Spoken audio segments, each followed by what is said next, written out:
Hi అందరికీ. ముందుగా బాండి పెట్టుకొని బాండీలో ఆయిల్ వేసుకొని అందులో మినప్పప్పు, శనగపప్పు, జీలకర్ర. ఇది తొందరగా అయిపోతుందండి, స్కూల్ పిల్లలకు కానీ టేస్ట్కి కానీ మంచిగా ఉంటుంది. జీలకర్ర, ఆవాలు, కొంచెం ఇంగువ వేసుకోండి.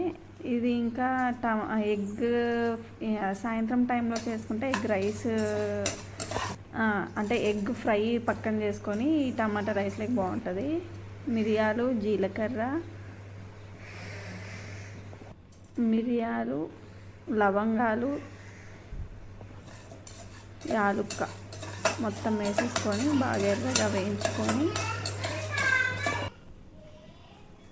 కరివేపాకు, ఆనియన్, మీడియం సైజ్ ఆనియన్,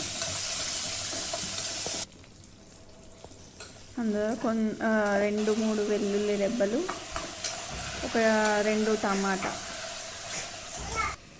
కాస్త ఎక్కువ కావాలని కొంచెం పసుపు, కారం, కల్లుప్పు వేసుకుంటానండి నేను ఎక్కువగా. కల్లుప్పు అంటారు, రాళ్ళుప్పు అంటారు. అయితే కొంచెం వాటర్ వేసుకొని బాగా మగ్గిన తర్వాత బియ్యం నానబెట్టుకున్నానండి. ఫస్టే నేను నానబెట్టుకున్న బియ్యం వేసేసుకొని బాగా కలిపేసేసి ఉప్పు కారం సరిపోయిందా అని ఇప్పుడే చూసుకోవచ్చండి మనము. ఇప్పుడు చూసుకున్న తర్వాత నేను వేడి నీళ్ళు 2 గ్లాసులు నీళ్ళు పోసుకున్నానండి. నీళ్ళు పోసుకొని విజిల్ పెట్టేశాను. స్కూల్కి వెళ్ళే వాళ్ళకి బాక్సులకి బాగా తొందరగా అయిపోతుందండి, కలర్ రైస్ లాగా. అయితే దాంట్లోకి కొంచెం ఆనియన్ కట్ చేసుకుంటే ఇంకా మంచిది అని చెప్పేసి ఆనియన్ కట్ చేశాను. అంటే అన్నం తినేటప్పుడు ఆనియన్ తింటారు కదా కొంతమంది, అలాగా.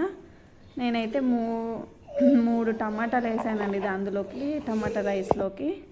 ఇలాగ వచ్చిందండి టమాటా రైస్.